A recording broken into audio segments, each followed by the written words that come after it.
sanglier est un animal typiquement forestier. Il vit essentiellement dans des zones arborées avec un point d'eau et évite les zones à découvert. Durant la journée, il reste tranquille. Il dort et se repose caché dans des endroits compliqués d'accès, entre des ronces et des fougères, au fond d'un creux appelé bauge creusé par lui-même, dans un endroit bien abrité. Il quitte son abri au crépuscule pour partir à la recherche de nourriture. La harde de sangliers, appelée aussi la compagnie, est composée de femelles et des jeunes de l'année. Un groupe peut compter de 10 à 15 individus. La laie dominante est la plus âgée. Elle dirige le groupe à la recherche de nourriture et d'abri. Les mâles adultes sont solitaires, sauf pendant la période de rut. Une laie a une portée de 6 à 8 marcassins par an. Quand la nourriture est abondante, cela entraîne parfois une seconde portée. La longévité de l'animal peut aller de 15 à 20 ans. Dans la pénombre, le sanglier aurait une excellente vue. C'est d'ailleurs pour cette raison qu'il est actif, principalement la nuit. Il est parfaitement adapté au fait d'évoluer dans l'obscurité.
Le sanglier est un animal très craintif. Il se déplace très peu la journée et reste terré. Il est souvent associé au danger, mais la rencontre avec cet animal s'avère rarement dangereuse. Le sanglier n'est normalement pas agressif, et lorsqu'il détecte la présence humaine grâce à son ouïe et son odorat très développé, il préfère largement fuir à toute vitesse. Si le sanglier n'est pas agressif à la base, il peut le devenir dans certaines circonstances. C'est notamment le cas s'il est acculé et n'arrive pas à s'enfuir, ou une femelle avec ses petits qui se sent menacée.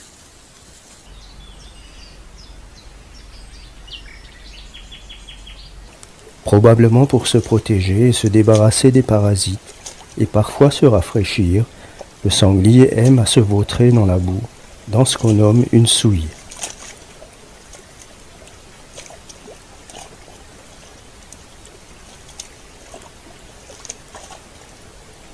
Le sanglier se nourrit principalement de végétaux tels que racines et tubercules, et des fruits des bois comme les glands et les châtaignes.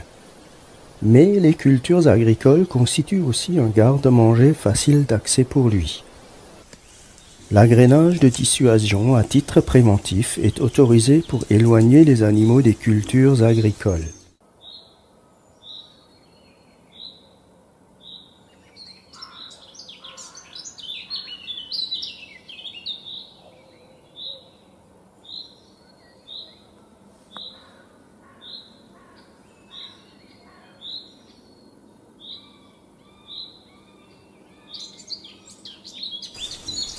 Les sangliers occasionnent chaque année des dégâts dans les champs. Le maïs est particulièrement concerné.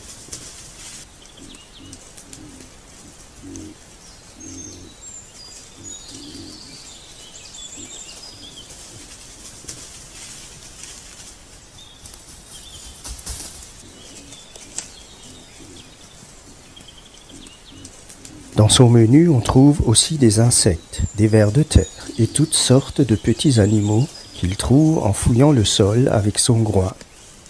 Le sanglier laboure régulièrement les prairies et ce n'est pas sans conséquence pour la microfaune qui partage le même espace.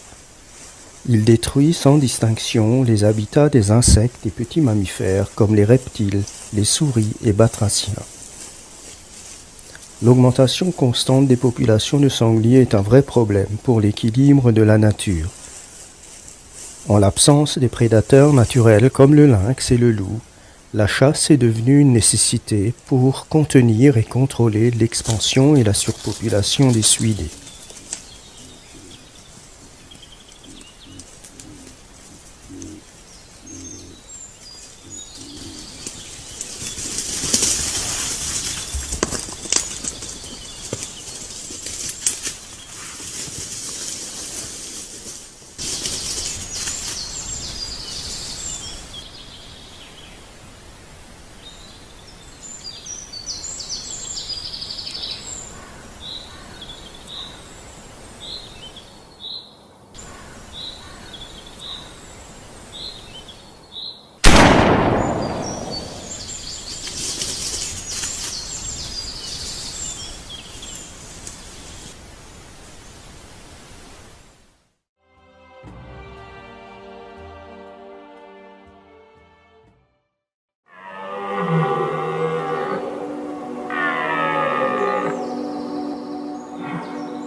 Les blaireautins naissent dès la mi-janvier, après 2 mois sous terre dans le noir complet de la chambre de naissance.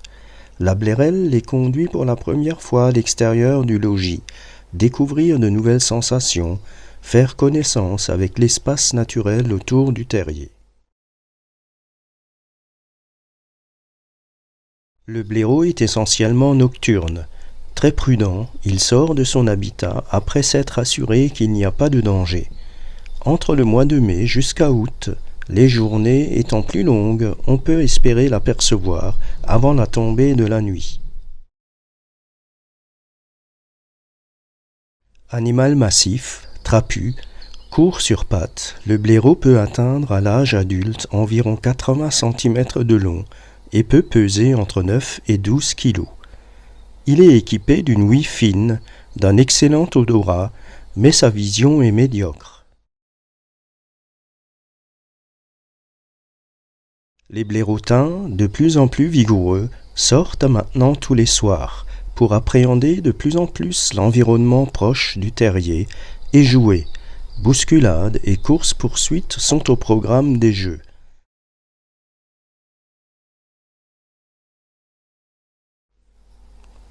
Ces animaux nocturnes aiment être tranquilles. Ils sont totalement inoffensifs. En journée, ils passent leur temps au fond d'une galerie, blottis les uns contre les autres, à sommeiller et se reposer.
Après cette séance découverte, tout ce petit monde rentre à la maison. La blairelle refait un tour à l'extérieur pour bien s'assurer que tous ces petits sont à l'abri des prédateurs.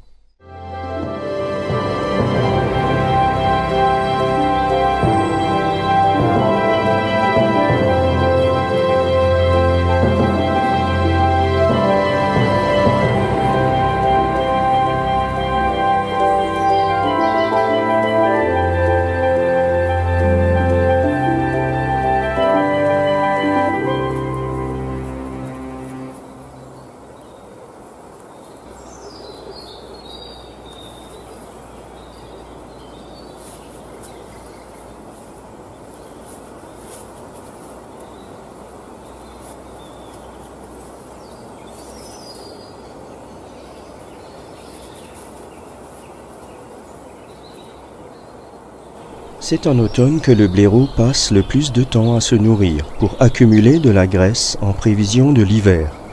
Il est omnivore et se nourrit aussi bien de petits rongeurs, de batraciens, d'insectes, de vers de terre dont il raffole, que de végétaux et fruits des bois.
C'est un animal fouisseur qui est capable de creuser de vastes galeries sous terre. C'est avec ses pattes et ses griffes robustes qu'il réalise ce travail de terrassier. Les déblais sont rejetés à l'extérieur et forment des monticules de terre où l'on peut voir ses empreintes.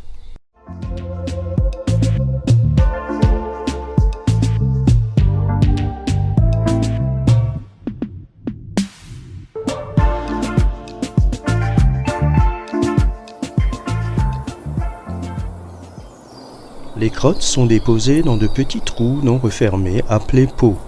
Certaines latrines sont proches du terrier, d'autres servent à marquer les limites du territoire.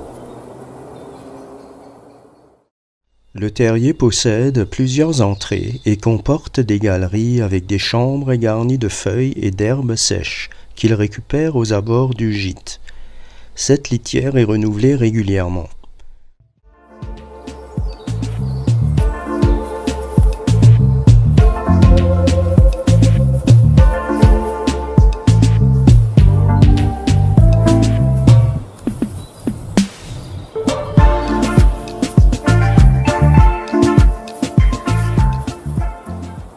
Il peut arriver que les blaireaux partagent leur terrier de grande taille avec d'autres espèces comme le lièvre ou le renard.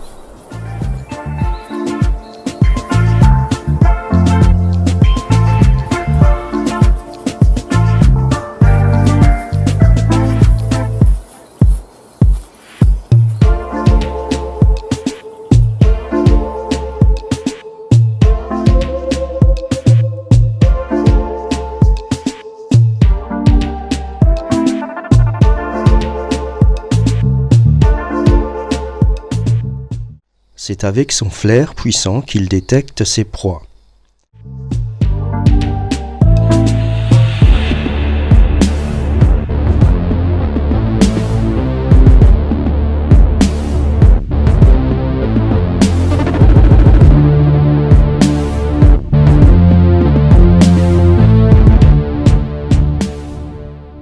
L'hiver, c'est la période où ils se reposent au fond de leur galerie. Leur activité est plus restreinte et se limite à trouver un peu de nourriture. C'est aussi le moment où le blaireau agrandit et nettoie les terriers pour accueillir les nouvelles naissances au début du printemps.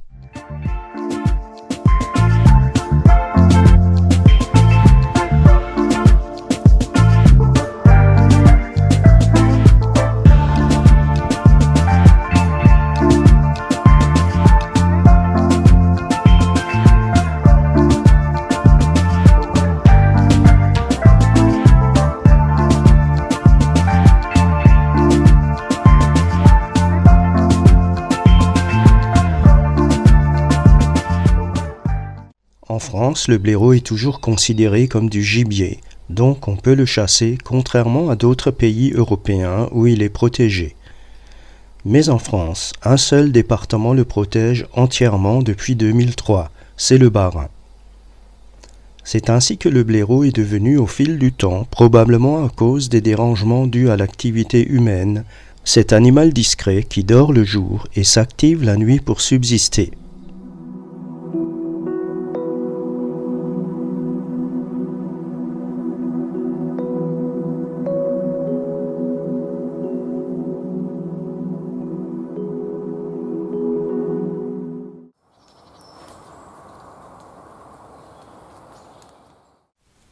Le chevreuil est un animal qui nous est familier. Les randonnées au petit matin permettent parfois de les observer en train de brouter des herbes fraîches ou de se reposer dans une prairie. On peut les voir assez longtemps pour peu que l'on soit discret et silencieux et que l'on évite les gestes brusques. Le chevreuil est un animal très sensible aux odeurs, aux mouvements et au bruit. Trouver des bois de chevreuil est une question de chance car ils sont petits et souvent recouverts de feuilles mortes. Mais on peut parfois faire une belle trouvaille. En automne, il enfile son manteau gris, plus chaud, lui servant de tenue de camouflage dans les forêts dépouillées de leur feuillage. Le mâle perd également ses bois. Le chevreuil est le plus petit cervidé de nos forêts. Sa petite taille, 70 cm au garrot, 110 cm de long et 30 kg maximum, lui permet de vivre aisément dans le sous-bois. Son espérance de vie est d'une 12aine d'années.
L'hiver est une époque plus difficile pour lui, car la nourriture devient plus rare. Mais il trouve toujours de quoi s'alimenter, même si la neige et le gel persistent. Alors ils se nourrissent de fruits abandonnés au sol, de feuilles de ronces et de lierre, également de glands de chêne et de quelques autres végétaux trouvés sous la neige.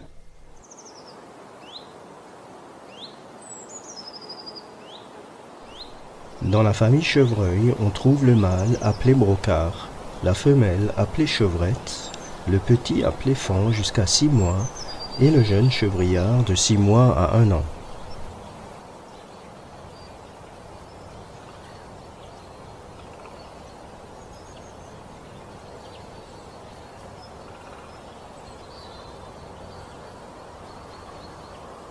Après les rigueurs de l'hiver, les petits cervidés recherchent activement les premiers végétaux, afin d'avoir un peu de nourriture fraîche.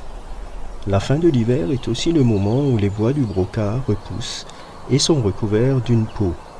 Ils s'en débarrassent en frottant les nouveaux bois contre les branches. En mars, les mâles délimitent leur territoire à l'aide de marques odorantes en frottant leur front et leur tempe contre les arbres.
Quand les beaux jours font leur apparition, le chevreuil se régale avec les bourgeons, les jeunes pousses et les feuilles tendres des arbustes.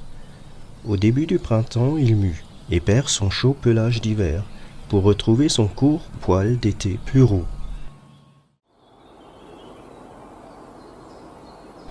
Juillet-août est l'époque des accouplements. Les mâles vont à la recherche des femelles. Le mâle poursuit la femelle inlassablement à travers les sous-bois jusqu'à l'accouplement.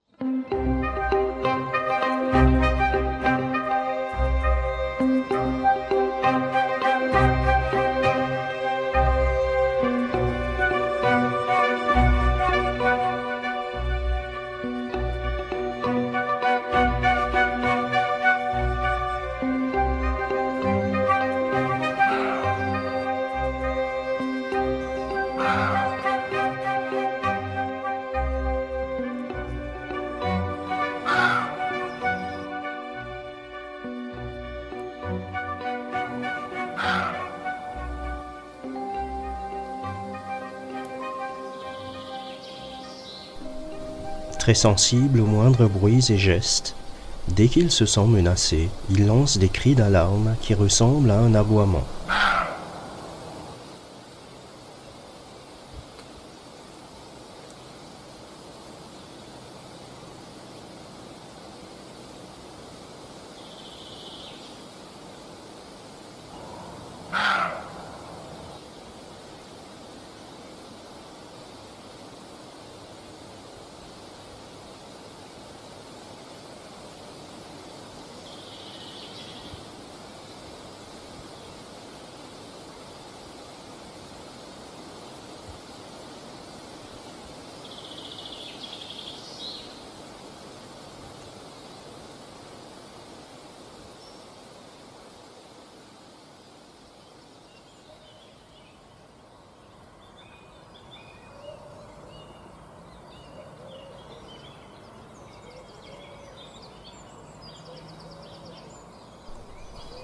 La chevrette met bas courant mai de l'année suivante, de 1 à 2 faons.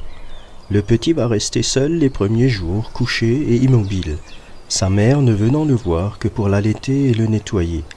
Après 12 jours, il pourra déjà l'accompagner.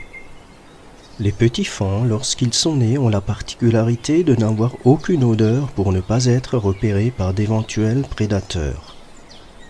Il ne faut jamais toucher ou déplacer un faon que l'on pourrait apercevoir, car la mère l'abandonnera à son sort.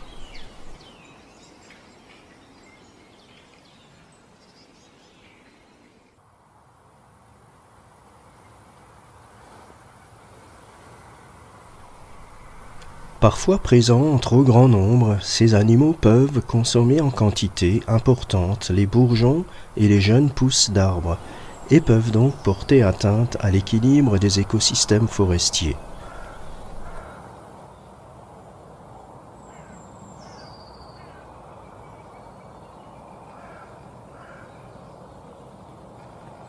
Ainsi vit cet animal qui aime se faire discret et se montre à la fois craintif et curieux.